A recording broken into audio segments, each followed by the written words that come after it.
viewers, it's Cynthia Michael from Screen Productions, bringing you a new podcast for my segment called The Secret Sentai Review. And like always, I'm going to speak very loudly, very clearly, and very slowly, in case you don't understand me.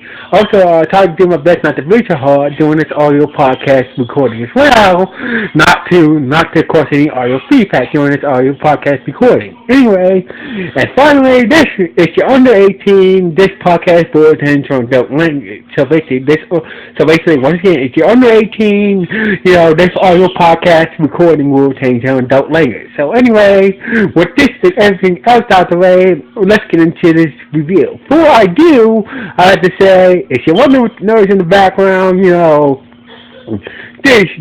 my roommate has his nephew over today, so they say they're in the living room. My bedroom's close to the living room, so they say this is the only time I can do this podcast today.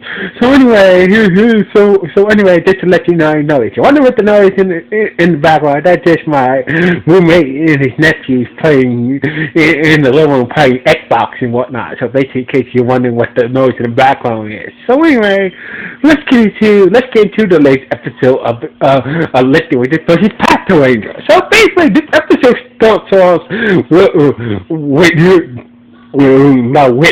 Patranger getting flowers from some girl, getting him for the hard work that he does, as a Patranger. So basically, Patranger is like, Patranger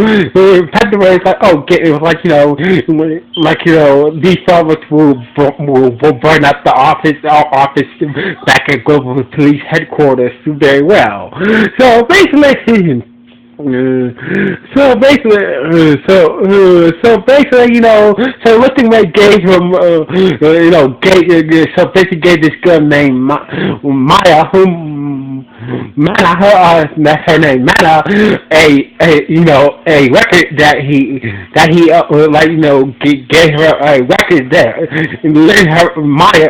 Maya a record from his private record collection. So basically, it turns out Lupinranger is a classical music band. So basically, he's very classical music, his pianos. So anyway, so basically, while Patranger was talking to Maya, the rest of the Patrangers and the Lupinrangers, looking like, is this dude,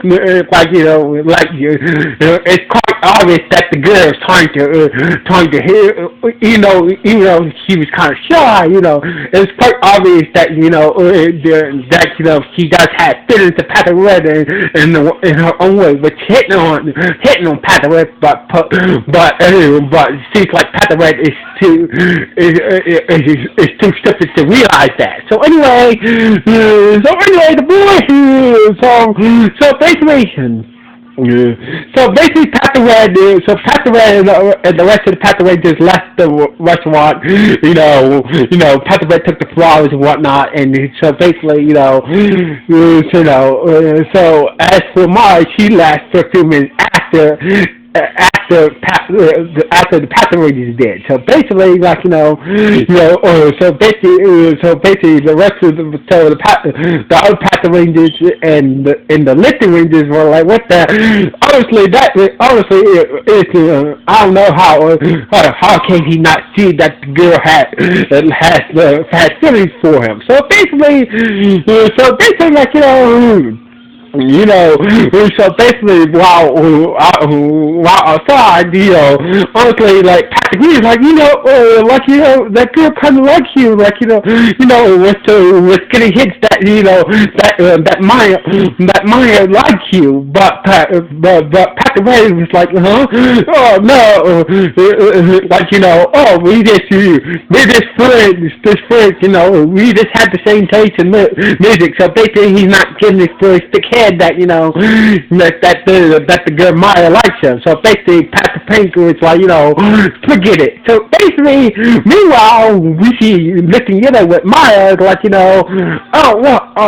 why didn't you really explain your feelings to to pat the red back there, to pat the red back there. So basically, Maya, like I said, is shy. So basically, it's like so basically, Lifting Yellow was like, the next time you meet Pat the Red, tell him what you really feel about him.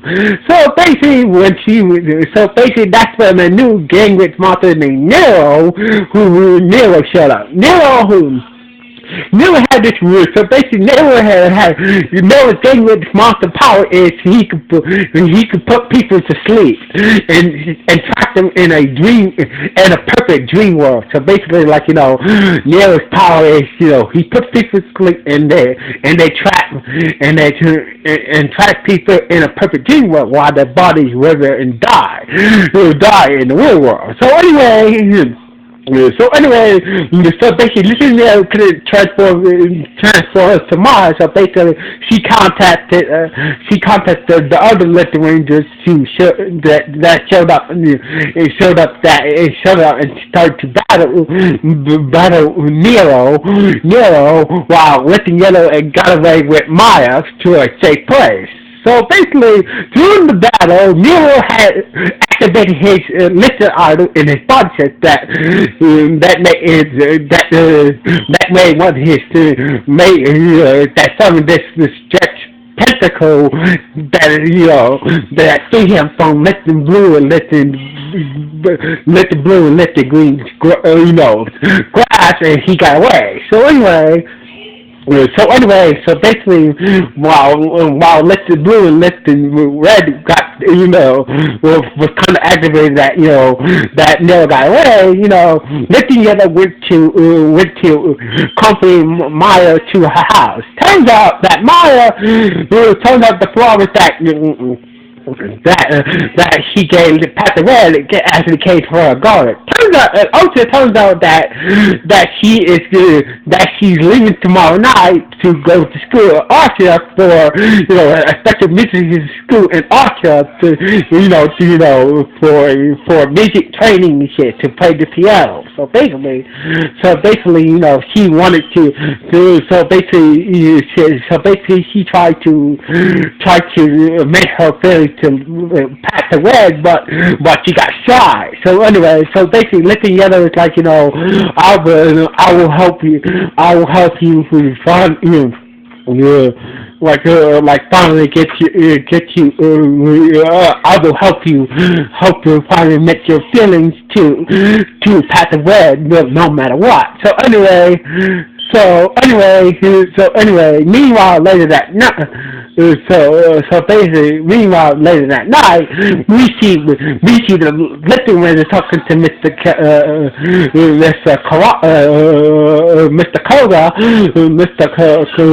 Koga about the lifted item that Dingwitch Monster Nero used. Turns out the lifted item that Nero used to escape from Lifting Blue and Lifting Red was a special item that makes any part of make anything make anything part of your body scratch extend and retract. So basically, the selector either gave Nero the ability to make any part of his body to scratch or retract. So basically, that's how he broke free from Lifting Blue and Lifting Red. So anyway, the next day, the next day at Global Police headquarters, we see the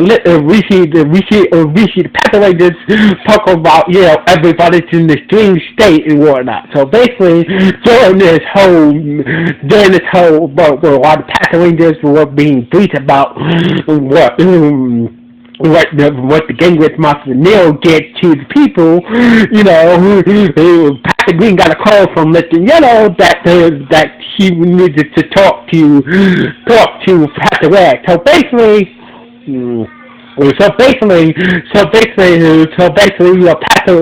Patrick Green got the message and told Pat the Red that we needed at the restaurant that Lifting Yellow wants to talk to us at the restaurant. So anyway, meanwhile, turns out turns out that Nero was Nero was under orders from Don Rand, who's the leader, who's the current leader of the Gingrich gang. You know, was under orders to put the humans to sleep. Turns out that Don Rand does have desires to take over the human world. So basically, it's not. So basically, we finally got a official that that the current Gingrich leader wants to take over the world. So basically, we never had a mention of that as of yet until up to now. So anyway, after what you want, let the yellow was explaining that, let the yellow was explaining that, the whole situation went my and whatnot. So basically, Patranger says that I understand. So basically, I understand. So basically, when Ma came back to the Russia to turn Patranger, record to him, he was so nervous that, only thing he could say is like, I wish you very well in your studies, PM studies in Archer, and just left. So basically, left when got pissed and just went after Patranger. He was like, what the hell? We're like, what the hell was that?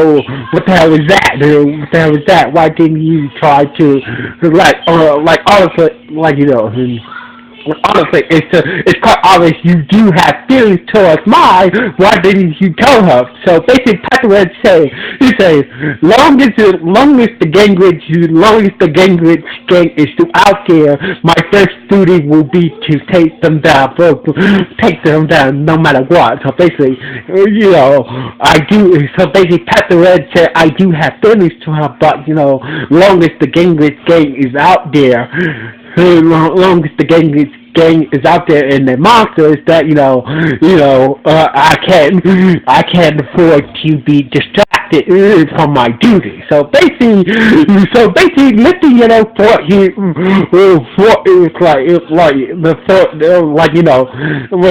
was kind of noble, but at the same time thought it was kind of stupid that what Patranger said. So basically, Patranger got a call from the other Patrangers that Nero showed up again. So basically, Patranger was to help the rest of the Patrangers and let the yellow join the Lupinrangers, and therefore they had a battle with Nero. So basically, Nero used his dream power, his dream staff to put the Patrangers and let the yellows to sleep during the fight. So basically, inside the dream world,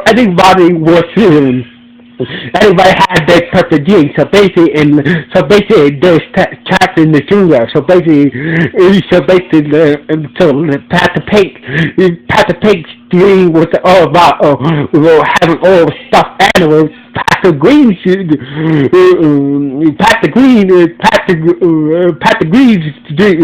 was all about setting over Pastor, and it was setting over Mr. Yellow as a famous book author and shit like that, something like that. As for Pastor Red, he's doing just being an average police officer, just patrol on his bike. So basically,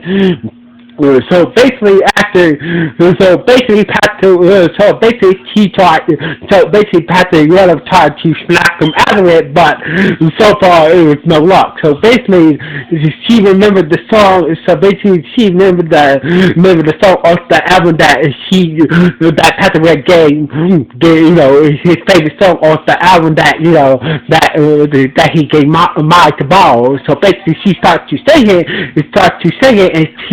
and that's when Patranger realized that he and the others, or trapped in the two guards. So basically, after realizing that he and others are trapped in the two guard, that they broke free. So basically, him and the other Pathrangers and Lifting Yellow broke free from their dream world. So basically, they got free. So basically, the Pathrangers and Lifting Yellow got free from their dream world. So anyway, working together.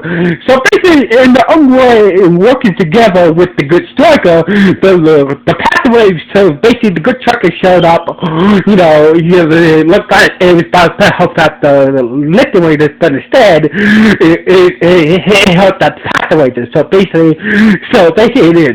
the Patranger used the good striker to become Path Union and used the power of Path Union to destroy Nero. And like always,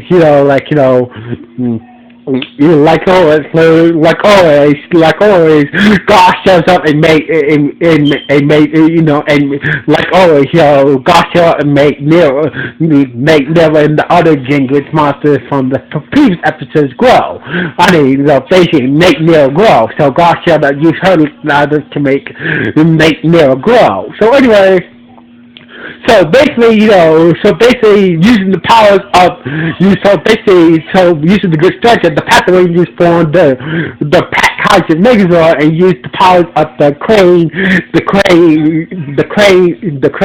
drill, and the bike, and the biker triggered the Team George to destroy Nero and his three assassins and once and for all. And the Patrangers also before the Patrangers destroyed Nero, the Lifting Raiders got the lifted item from Nero's body safe. So basically they got Nero's. So basically the Lifting Raiders got Nero's lifted item from his body safe. So anyway, later that night we see Mai, who is at the airport looking at the news on her phone. It said that once again the Patranger had saved the city in the day once again. So basically, she was happy for that. She was happy that she was happy for Patranger, whatnot, and she understands that why Patranger didn't return his feelings. So basically, Mai understands why Patranger didn't return her feelings towards her. So basically, I hope one day, once he gets further game with, once he returns from school, that she will be, that one day, that once he returns to school, that one day that Patranger will return his feelings back. So anyway, so later. So basically, later that night, we see Patranger looking at the night sky, look at a plane, look at the night sky. So basically, that's when Lifting Yellow come up with Patranger. She's like, how come you didn't go? How did you did not say go to the. You didn't go to the airport and you miss your feelings to her. And Patranger said, like I said, as long as the Gingrich gate is around, I can't focus from my duties to take down the Gingrich gate. So basically, I think she understands that. So basically, Lifting Yellow, called Patranger an idiot and walked away. So basically, that's when Patranger thinks to himself I think most definitely that the trio from the restaurant are now let the Patranger is now convinced that that her and the others from the restaurant are the Phantom Fleet the Phantom Fleet Lifting Rangers now. So basically, after the whole dream. So basically, turns out that Patranger remembered the whole thing that went down in Dream World. So basically, like, he's convinced that, he's convinced that, that the trio from the White Hole are, being listed red, listed yellow, and listed blue are definitely the Phantom Fleet Lupinrangers. But the other Patrangers don't believe. So basically, he's like, he's going to have to find proof to convince the others. Because in the previous episode, with the help of the good striker, with the help of the good striker, the Patranger was convinced that, that they was not the Phantom Thieves Lupinranger. So basically, Patranger is convinced that, after the whole dream world thing, that that they are the Phantom Thieves, but he doesn't want to say anything until he finds some proof of that. So anyway, and this is how the episode ended with Patranger, watching Lifting Yellow walked off, and that it turns out that I will get proof that you and the others are the Lupinrangers. Technically, it did not end like that. So basically, turns out there's more to this ending. Turns out we see somewhere it's about Ali. We see Amigo talking to Deathstroke, telling him that I got some news about something. Basically, he was talking about Deathstroke was talking about Don was trying to take over the human world, and he was telling Zogmigo, and Zogmigo was like, oh, very interesting, and this is how that episode really ended. So anyway, overall, this episode was good. So anyway, like always, the Simpson Michael signing off. Run.